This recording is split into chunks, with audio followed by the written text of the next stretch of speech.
কদিন আগে রাগ করবেন না, উইদিন ক্যামেরা অন দ্য স্টেজে বলতে দ্বিধা নেই। আমাকে একজন বলছে কীর্তনে একজনা গায়, সে হচ্ছে সুমন ভট্টাচার্য, কীর্তন সম্রাট। কেন? বড় বড় তাল গায়, বড় বড় পদাবলী গায়, বড় বড় সুর গায়। প্রশ্ন, আমি আমার এই 43 বছরের অভিজ্ঞতায় বুঝতে পেরেছি এই সম্রাট সম্রাট কারা দিয়েছে জানেন? আপনাদের মতো অন্ধ মানুষগুলো। প্রশ্ন, এই যখনই সম্রাট বলবেন, সে সুমন হোক আর যেমন হোক, ও সঙ্গে সঙ্গে বালিশের মতো ফুলে উঠবে। আর যত বালিশ হয়ে ফুলবে তত আপনাদের আস্তে আস্তে পকেট ফাঁকা। প্রশ্ন, যেই আপনি বড় বানাবেন, ও ঠিক সঙ্গে সঙ্গে চেয়ে বসবে 1 লাখ দাও। লাখ আপনাদের খারাপ, আমাদের লাখ চূড়ান্ত। রাগ করবেন না, ভেবে দেখুন। বোঝো। 3 ঘন্টায় 60, 70, 80, 1 লাখ। এরা কারা ভাই? শালা ইডিরা ঘুরে বেড়াচ্ছে কার বাড়িতে টাকা আছে, সিআইডি ঘুরে বেড়াচ্ছে কার বাড়িতে টাকা আছে। এখানে যদি কারুর ছেলে মেয়েরা সিআইডি বা ইডি থেকে থাকে, আমি হাতে ধরে বলছি একবার আমাদের মতো সিটিং বাসদের বাড়িতে ঢুকুন। ভালো করে ভাববেন, একটা রাষ্ট্রপতি বা একটা প্রধানমন্ত্রী মাইনা পায় কত? 5 লাখ। তাহলে দেখা গেল 5 বারং 7 লাখ টাকা হচ্ছে বছরে। একটা কীর্তনিয়া যদি 100 পালা গান গায় আর 1 লাখ করে টাকা যদি নেয়, প্রশ্ন, ক টাকা হচ্ছে? বোঝো। টাকা কোথায় এখন আপনাদের মাথায় ঢুকবেন না। আমরা কি করে আপনাদের টুপি পরাতে হয় সেটা জানি। কারণ পৃথিবীতে যদি জানোয়ার বলে কিছু থেকে থাকে, তবে নাম্বার 1 জানোয়ার আমরা। প্রশ্ন, না, কথাটা হয়তো বলা খুব ভারী হল। নাম্বার 1 জানোয়ার। কেন বললাম? বাঘ থাকে বনে, থাকেও সে মনে, রক্তের স্বাদ পেতে চায় ক্ষণে ক্ষণে। বাঘ যেমন একটা জানোয়ার, বিষাক্ত জানোয়ার, ও মানুষ পেলে সঙ্গে সঙ্গে রক্ত চুষে খায়। আমাদের মনেও একটা জানোয়ার বাস করে। যে জানোয়ারটার নাম হলো লোভ। কোন মানুষ যদি লোভী হয়, সে কোনোদিন ধর্মযাজক হতে পারে না। কোন মানুষ যদি স্বার্থান্বেষী হয়, সে কোনোদিন ধর্মযাজক হতে পারে না।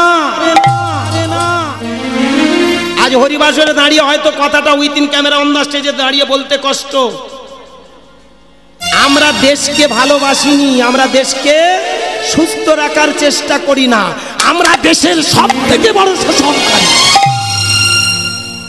3 ঘন্টায় কি এমন কীর্তন শুনবেন গো, যে আমাদের 40, 50, 60, 70 হাজার? প্রশ্ন, 50,000 টাকা কোনোদিন এক জায়গায় জড়ো করে দেখেছেন? টাকাটা কোথা থেকে আসে আর কি কষ্ট হয়? 10,000 টাকা ইনকাম করতে, আমার সঙ্গে যারা সব কলেজে পাশ করেছিলাম না, সব ছেলেরা এখন ব্যাগ কোম্পানি কাজ করে। বেশিরভাগ ছেলেরা, সব ছেলেরা নয়, 2-4টে ভালো। আবার ওদের মধ্যে বিএসএফে চাকরিও পেয়েছে। আমার অনেক ক্লাসমেট আছে, আবার অনেকে ভালো ভালো বন্ধুরা ছিল, কাছের বন্ধুরা, ক্লাসমেট নয়, তারা আমার কাছের বন্ধু ছিল, তারা সব বড় বড় ডাক্তার হয়েছে। সব বলে গুরুদাস, আমরা চাকরি করে কি করবো বল দেখিনি, তোর যা লাইন, বিশাল লাইন। আমি বলিনি ভাই, এ ভগবানের কল রে। আর ভগবানের কল কিনা জানি না, এ তো আমাদের কল। মানুষকে কি করে বেকল করতে হয় জানা। এসে একটা গান গাই, রাধাকৃষ্ণের প্রেমের গল্প জুড়ে দিলাম, টাকাগুলো নিয়ে চলে গেলাম। আমরা খারাপ ভাই, বলুন। বোঝার ব্যাপার। একটু আগে প্রশাসনের আমার বাবা ঠাকুর চলে গেলেন, দেখেছেন? রাত জেগে মানুষকে পাহারা দিচ্ছে। আমরা এদের সাধু বলি না, আমাদেরকে সাধু বলেন না?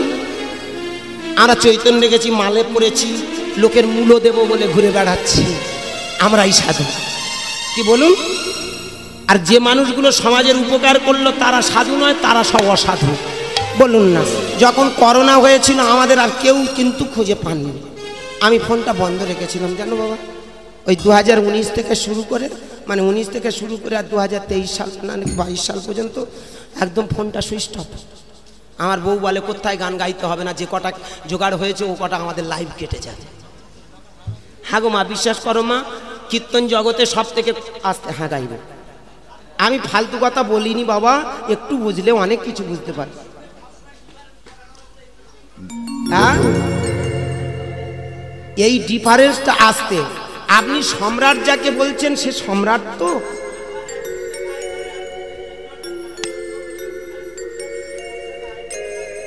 আগে বোঝো, আপনার এখন তারপরে মাথা বুঝো। থেকে না আসতে, আপনি হরিনাম শুনতে এসেছেন, নিমাই চাঁদের আদর্শটা আপনার মাথায় ঢোকেননি বলে আপনি কথাটা বললেন। আসতে, হরিবাসর কোনোদিন চালিয়েছেন? চালান না, আপনি কোনোদিন চালান।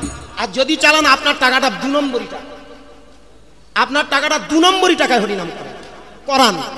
কারণ একটা কথা মাথায় রাখবেন, আসতে যারা হরিবাসর করে হাজার হাজার মানুষকে আজকের ঠিক পথে নিয়ে যাওয়ার জন্য এগিয়েছে, তারা অনেক যন্ত্রণা নিয়ে হরিবাসর করছে। বলুন, ঠিকানা করে আমি বলবো তো আগামী 5 বছরের মধ্যে হরিবাসর গুলো বন্ধ হয়ে যাবে। জানেন, প্রশ্ন। আপনাদের মতো মানুষগুলো এইভাবে সম্রাট বানিয়েছে, আর সম্রাট আপনাদের কষাঘাত।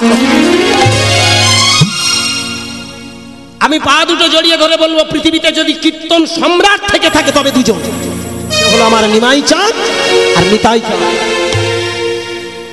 বলুন, নিমাই চাঁদের মতো পারবেন নিঃস্বার্থ ভাবে ঘর সংসার ত্যাগ করে হরিনাম?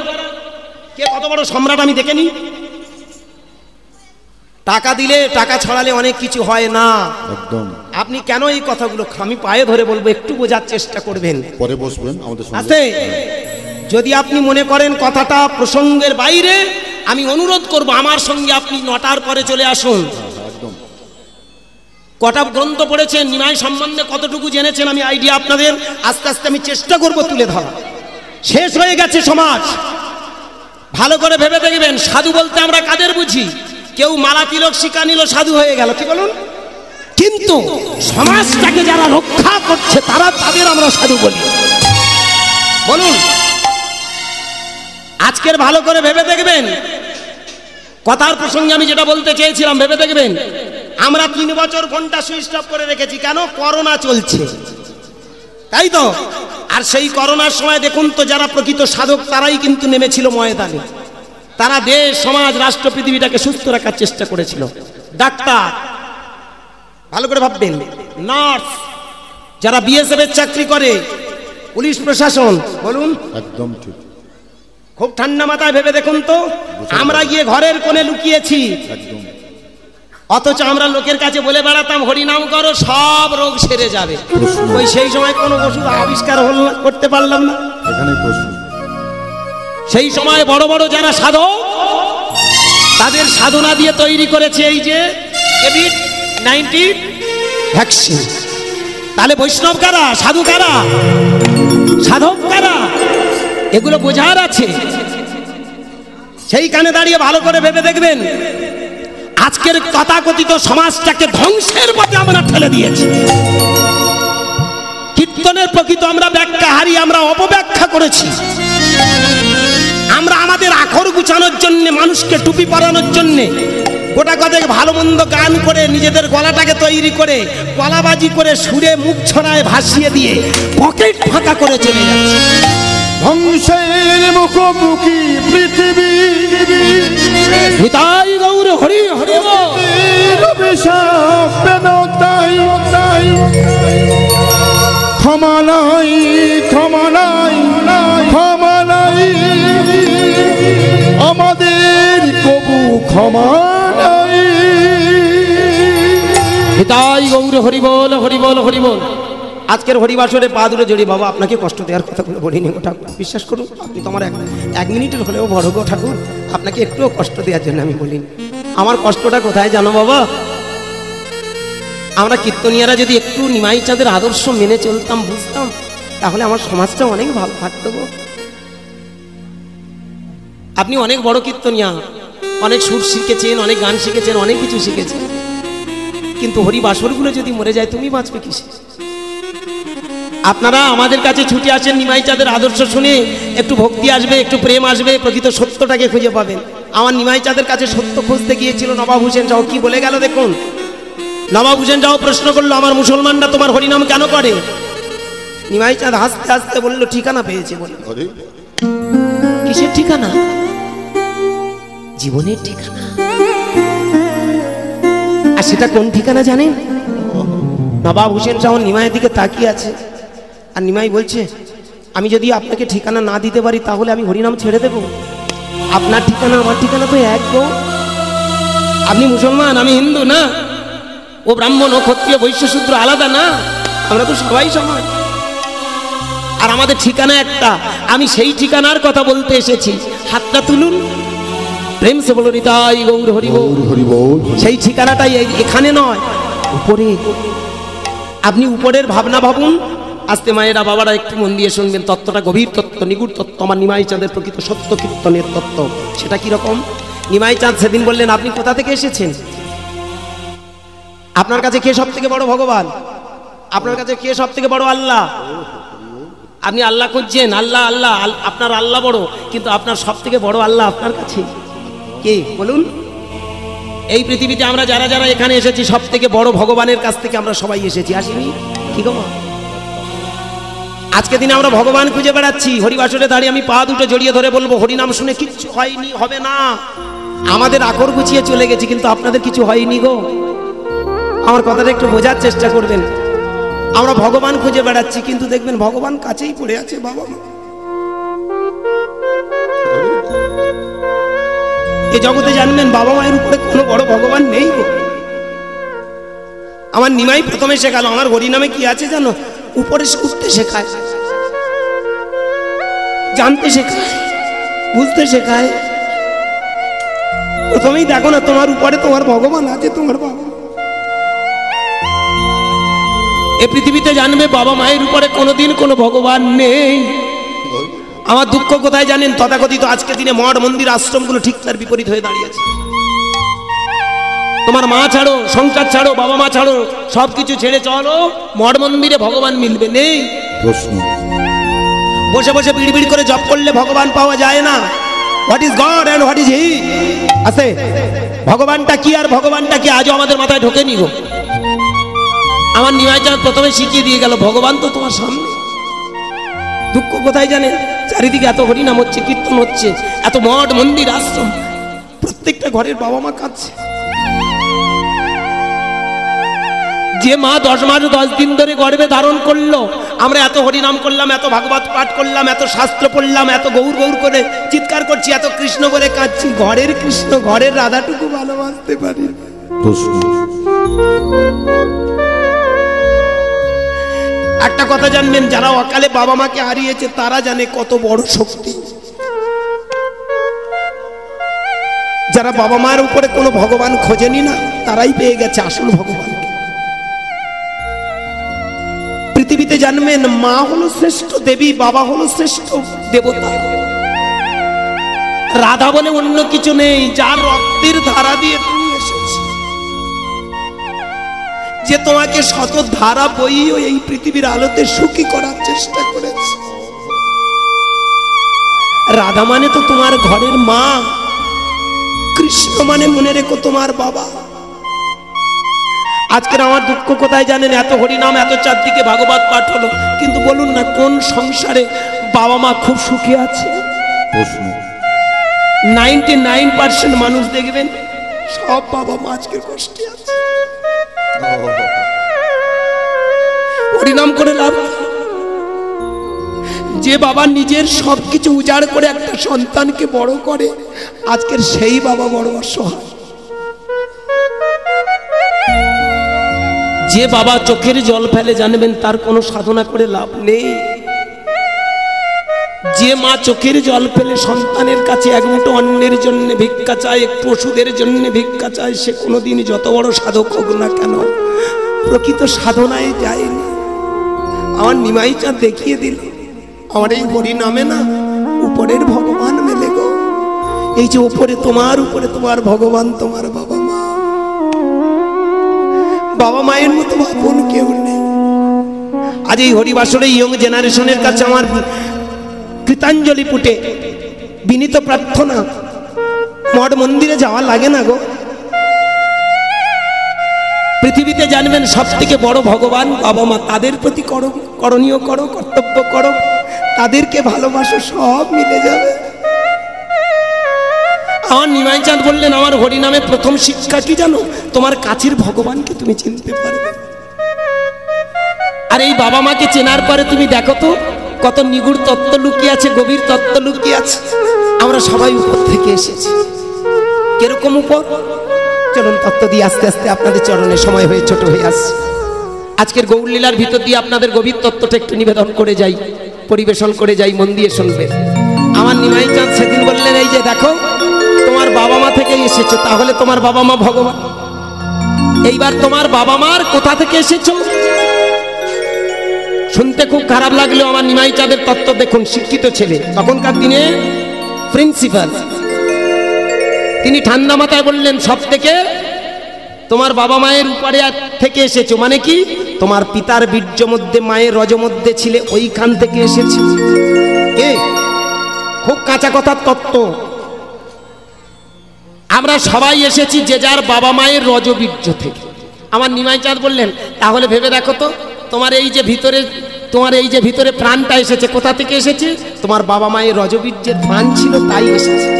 তাহলে বাস্তবে তোমার বাবা মা ভগবান, আর অন্তর্নিহিত শক্তি দিয়ে যদি বোঝা যায়, তাহলে বড় ভগবান কে হলো? রজবীর্য। কে? তাহলে রজবীর্যের থেকেই তুমি জন্মেছ। তোমার বাবা তাহলে কে? অন্তর্নিহিত অর্থ কি? বাবা মা তোমার ওই রজবীর্য। তাহলে রজবীর্যের বাবার নাম কি? রজবীর্যের বাবার নাম রক্ত। নবাব হোসেন শাহ তাকিয়ে তাকিয়ে দেখছে, কে এই বিজ্ঞানী? কেমন করে বুঝতে পারলো? রক্ত থেকে রজবীর্য, রজবীর্য থেকে দেহ। কি ঠিক তো? তাহলে আমার বাবার রজবীর্য, রজবীর্যের বাবা রক্ত। এবার রক্তের বাবা, রক্তের বাবার নাম খাদ্য।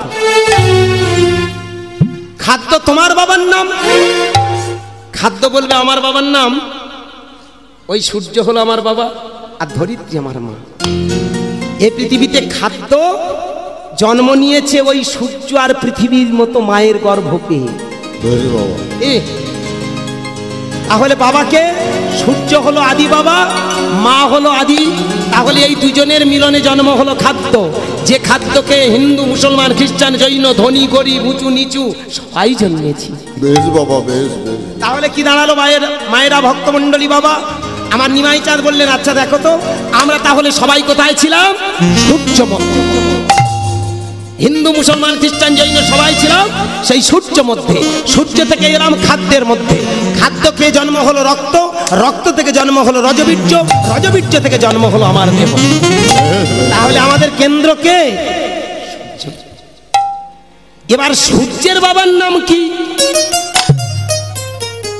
নিমাই চাঁদের দিকে তাকিয়ে আছে আমার নবাব হোসেন শাহ। এইবার ধীরে ধীরে নিমাই বললেন, তাহলে শুনে নিন, ওই সূর্যটা আছে কোথায়? খুব ভালো করে মন দিয়ে শুনবেন, কত বড় গভীর তত্ত্ব লুকিয়েছিল আমার নিমাই চাঁদের এই কৃষ্ণ নামে। এই যে সূর্যের বাবাকে, সূর্য বলবে কি আমি কোথায় আছি? আমি তো মহাকাশে আছি, তাই না বাবা? মহাকাশে সূর্য থাকে, আর সূর্যকে কেন্দ্র করে কোটি কোটি গ্রহ নক্ষত্র ঘুরছে, ঠিক তো নাকি? আপনারা বর্তমানে লেখাপড়া শিখেছেন, আর আমার নিমাই চাঁদ সেদিন গভীর তত্ত্ব দিয়ে বোঝাতে চাইল, বুঝে নাও। ওই মহাকাশ, যে মহাকাশের জন্ম, মহাকাশ থেকে জন্ম হলো সূর্য, সূর্য থেকে জন্ম হলো খাদ্য, খাদ্য থেকে জন্ম হলো রজবীর্য, রজবীর্য থেকে জন্ম হলো রক্ত, রক্ত থেকে জন্ম হলো আমাদের দেহ। তাহলে আমরা কারা? আছে, আমরা সবাই মহাকাশের সন্তান। আর মহাকাশের বর্ণ কি? মহাকাশের রংটা কি? আকাশের বর্ণটা কি? নীল, ঠিক তো? আকাশের বর্ণ নীল তো? আমার কৃষ্ণের গায়ের দিকে তাকান তো। যে কৃষ্ণ ঠাকুরকে আমরা পুজো করি, কৃষ্ণের গায়ের বর্ণটা, যিনি পটো, যিনি তৈরি করেছেন কৃষ্ণকে, ওর গায়ের রংটা কি করে দিয়েছে? নীল করে দিয়েছে। আচ্ছা, কোন নীল বর্ণের কোন মানুষ দেখা যায় কি? কালো হয়, মানে গভীর কালো, টায়ার কালারের মতো, যেমন আমি। ভালো করে ভাববেন, কি কালো হয়, শ্যামলা বর্ণ হয়, ফর্সা হয়, কিন্তু নীলবর্ণ কোনোদিন দেখেছেন? তাহলে এটা বোঝার আছে আমার কৃষ্ণের গায়ের বর্ণটা নীল কেন করা হলো। এই জন্য ভালো করে ভেবে দেখবেন, এই নীল বর্ণটা করে দেওয়ার পেছনে বা ওনার নামটা কৃষ্ণ রাখার পেছনে একজন কিন্তু বড় অবদান। সেটাকে তিনি হলেন গর্গমুনি। কি তাই তো নাকি? ভালো করে ভাববেন ভক্তমণ্ডলী, বাবা মায়েরা, আজকের এখানে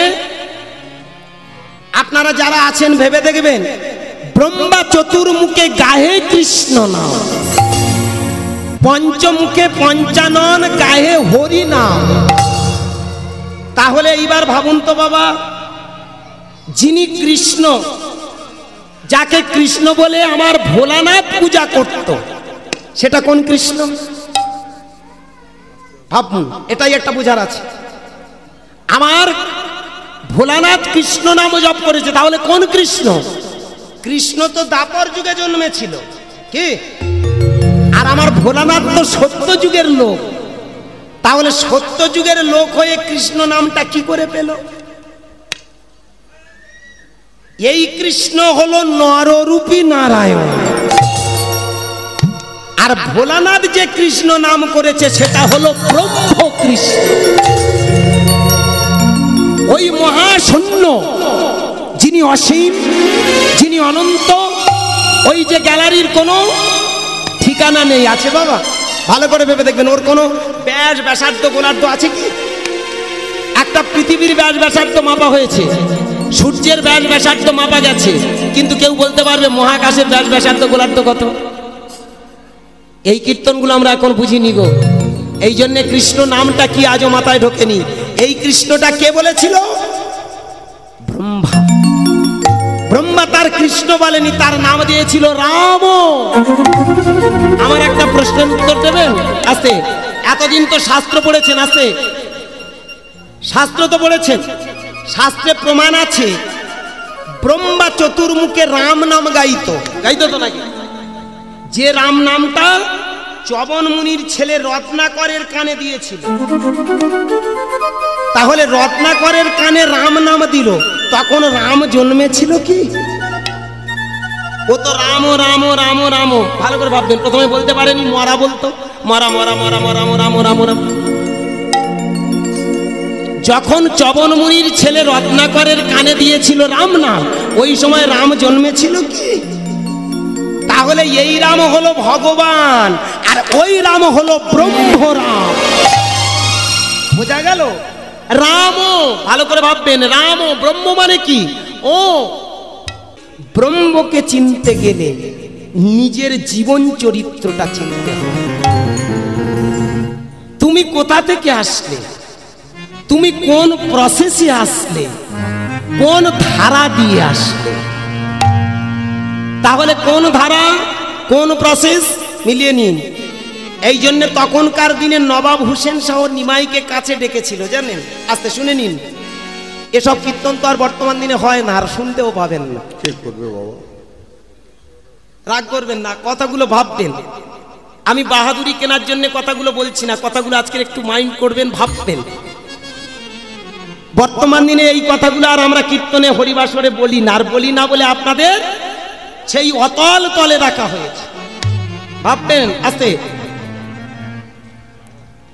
চৈতন্য মহাপ্রভু বললেন, হরে কৃষ্ণ কৃষ্ণ কৃষ্ণ হরে হরে, হরে রাম রাম রাম হরে হরে। এটা হলো তারক ব্রহ্ম নাম। এক সময় নবাব হুসেন শাহ নিমাইয়ের দিকে তাকিয়ে বলেছিল, তোর নাম কি? আমার নাম গোরা। আমাকে কেউ কেউ নিমাই বলে। সঙ্গে সঙ্গে নবাব হুসেন শাহ, তখনকার দিনে যারা বই টই পড়েন আমার কথা, এই জন্য একটু বই পড়তে হয় বাবা, বই না পড়লে জানবেন কি করে। আজকে ভাববেন সিদ্ধান্ত আছে, নবাব হুসেন শাহ জিজ্ঞাসা করলে, এই তোর নাম গোরা, আমি তোর গোড়াটা উপড়ে ফেলে দেব। সঙ্গে সঙ্গে আমার নিমাই চাঁদ বললেন, কেন? তোর কত বড় বুকের পাটা, এই হরি নামটা তুই মুসলমানের কানে দিস? তুই জানিস আমার জাতের কত মুসলমানরা তোর হরি নামে মেতেছে, বল তোর হরি নামে কি আছে? সেইখানে দাঁড়িয়ে আমার নিমাই চাঁদ বললেন, আমার এই হরি নামে সব আছে। কি আছে? মানুষ জানতে পারে সে কে, মানুষ জানতে পারে তার আসল ঠিকানা কোথায়। এই যে মায়ের আমার আসতে, আপনারা আজকের এখানে যারা যারা এসেছেন এখনো আপনাদের ঠিকানা জানেন না। ঠিকানা জানেন? বলুন ঠিকানা কোথায়? যতদিন বিয়ে হয়নি একটা ঠিকানা, স্বামীর বাড়িতে এসেছেন আর একটা ঠিকানা, স্বামী যদি অকালে মারা যায় তাহলে আর একটা ঠিকানা। কি বলুন? ঠিকানা হচ্ছে না? আপনি যতদিন বাপের বাড়ি ছিলেন আপনার একটা ঠিকানা ছিল না? তখন কে আপন? আপনার বাবা মা। আবার ওখান থেকে স্বামীর ঘরে গেলেন, তাহলে ঠিকানা বদলে গেল না? কে আপন? আপনার স্বামী আপন, স্বামীর বাবা মা আপন। দুর্ভাগ্যবশত আমি কষ্ট দিতে চাই না, যদি কোনো মায়ের স্বামী মারা যায় অকালে, ঠিকানা কোথায় দাঁড়ায়? সন্তানের কাছে। কিন্তু এটা আমাদের ঠিকানা নয়।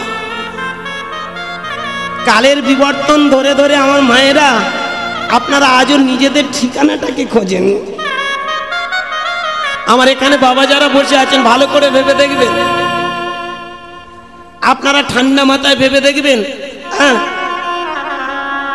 ছোটবেলায় বাবা মার কাছে আমরা মানুষ হই, যৌবনে আমরা ঠিকানা খুঁজতে গিয়ে শুধু অর্থের পিছনে বেড়াই, সুখ স্বাচ্ছন্দ্যের ঠিকানা। কালের নিয়মে যখন আমরা বার্ধক্যের পথে যাই, তিল তিল করে ভালো করে ভেবে দেখবেন, ওদের কাছে যেন ঘৃণার পাত্র হয়ে যায়। জীবনে যেন তিল তিল করে সব ঠিকানা হারিয়ে লাস্ট ঠিকানা হয়ে যায় একা নিঃসঙ্গ বৃদ্ধাশ্রম। আমার নিমাই চাঁদ এইখানে শিখিয়ে দিতে এসেছিল, তুমি তোমার ঠিকানাটা খোঁজে নাও। হাগো মায়েরা, এই জন্য ভালো করে ভেবে দেখবেন, একটা দারুণ গান আছে এখানে প্রসঙ্গে পড়ে গেল। আপনারা ভালো করে ভেবে দেখবেন, ঠিকানা আমাদের একটা আছে। কোথায়? মায়েরা ভালো করে ভাববেন তো, জীবনে কোথায় ঠিকানা ছিল? বাপের বাড়ি এই গ্রামে, শ্বশুর বাড়ি ওই,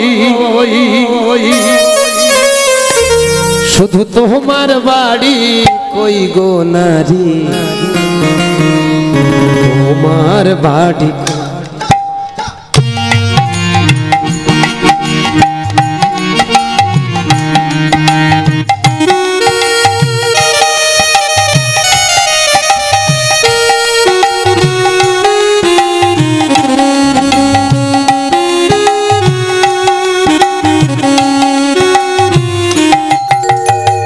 বাপের বাড়ি এই গ্রামে, শ্বশুর বাড়ি শুধু তোমার বাড়ি কই গো নারী, তোমার বাড়ি কই, শুধু তোমার বাড়ি কই গো নারী, তোমার বাড়ি কই। বাপের বাড়ি রাম শ্বশুর বাড়ি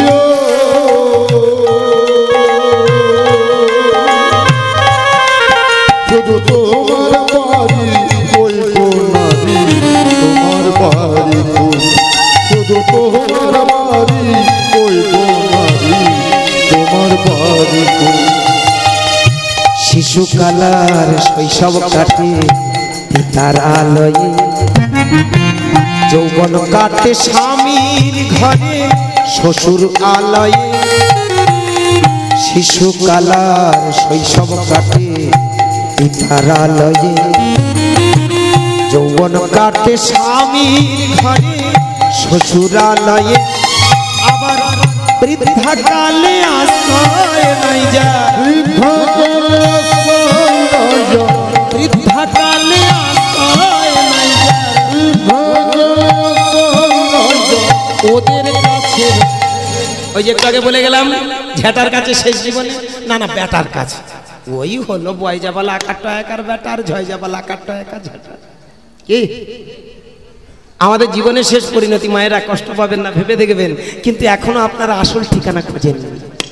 আমার নিমাই চাঁদ সেটাই বলতে এসেছিল, শুধু তোমার বাড়ি ওই গো নারী, শুধু তোমার বাড়ি ওই তোমার বাড়ি। বাপের বাড়ি গেলাম শ্বশুর বাড়িও,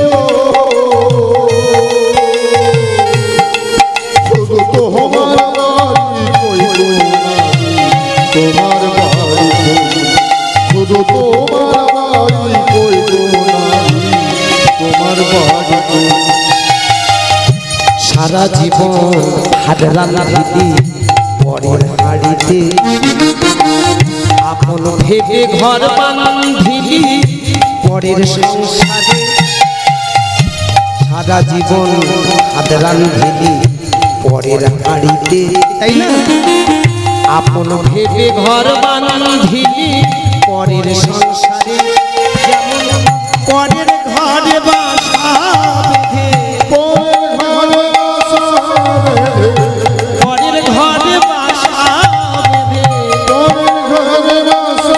বেঁধে বাস করে চড়ুই পাখি পরের ঘরে বাসা বাঁধে না? বাবুই ডাকিয়া কহে বলিছে চড়াই, কুড়ে ঘর থেকে করো শিল্পের বড়াই। আমি থাকি মহাসুখী অট্টালিকা পড়ে, তুমি কত কষ্ট পাও রোদ বৃষ্টি ঝড়ে। বাবুই হাসিয়া কহে সন্দেহ কি তাই, কষ্ট পাই তবু থাকি নিজের বাসায়। পাকা হোক তবু ভাই পরের বাসা, আর নিজে হাতে গড়া মোর কাঁচা ঘর খাসা। বাবুই পাখি গর্ব করে বলতে পারে ওটা আমার নিজের ঘর, আমি অনেক কষ্ট করে বেঁধেছি। আপনি বলতে পারবেন? পারবো বাবা, আমি বলতে পারবো। অনেক কষ্ট করে একটা শ্বেত পাথরের ঘর করেছি গো। যেই দেখবেন আস্তে আস্তে 70-এ পা দেবেন, তখন ওই 70-এ পা দেওয়ার সাথে সাথে শত্রুরা এসে, তাই কি গো মায়েরা? হ্যাঁ, যখনই আপনার 50, 60, 70 হবে, সঙ্গে সঙ্গে দেখবেন আপনি সবার কাছে 70 বনে যাবেন না? হ্যাঁ বাবা গো, বড্ড বিচির গন্ধ গায়ে। আমা তুমি এক কাজ করো, তোমার এই ঘরে থাকা শোভা পাবে না, তুমি নিচে নেমে এসো। আর তোমার তো ঘাটে বেদনা হচ্ছে, ও অত বেদনা কেন সহ্য করে তুমি দোতলায় ঠেলে ঠেলে উঠবে? নেমে এসো সোজা একেবারে সিঁড়ির তলা। আর আবার একটু যদি আপনি অন্যরকম চিন্তা ভাবনা নেন, সোজা একেবারে পৌঁছে দেবে বৃদ্ধাশ্রমে। বুঝতে পেরেছেন? ঠিকানা খুঁজছেন, জীবনে এসেছি আসল ঠিকানা পাইনি। আমার নিমাই চাঁদের বক্তব্যটা কোথায় দেখুন। গৌড় লীলার ভিতরে আমরা শুনি, মানে বুঝি না, নাম শোনা দরকার, শুনি। এইবার দেখুন, ভালো করে ভেবে দেখবেন, মহাজন যারা, এমনকি আমার নিমাই চাঁদ দেখিয়ে দিয়ে গেল, মানব জীবন বুঝলি না হবে, মহাকালের পাল কি যেদিন আসে রে কবে। মানব জীবন বুঝলি না হবে, মহাকালের পাল কি যেদিন আসবে রে ভবে। সেদিন তুমি আমি জানতে পারবো, তুমি আমি জানতে পারবো, তুমি আমি জানতে পারবো, তুমি আমি জানতে পারবো, এদেশের কেউ নয়।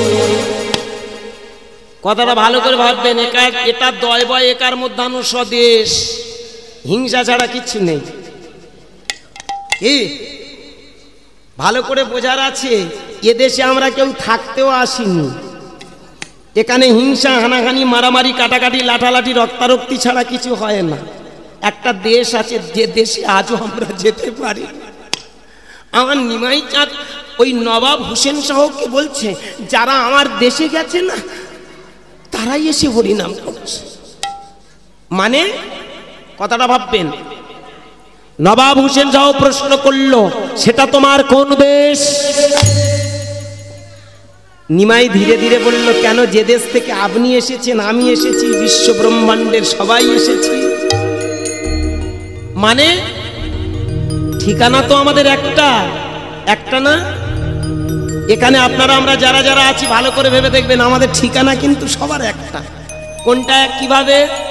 ঠান্ডা মাথায় ভেবে দেখুন, নিমাই চাঁদ নবাব হোসেন শাহকে সেদিন বুঝিয়েছিল। এই কথাগুলো আজকের দিনে আমরা আর হরিনামে মানুষকে বোঝাতে চেষ্টা করি না। হরিনামে পুণ্য হয়, হরিনামে পাপ ক্ষয় হয়, হরিনামে অনেক হয়। এ তো ঝাড়ার ধান্দা। আজকের তথাকথিত কীর্তনিয়াদের বলবো, একটু ভেতরে শাস্ত্র নিয়ে ঝালাই করুন। প্রশ্ন, আমার নিমাই চাঁদের তত্ত্বগুলো আপনারা একটু সুন্দর করে রিসার্চ করুন, তারপরে কীর্তন করুন। কীর্তন মানে বড় পদাবলী গাইলো বড় কীর্তনিয়া।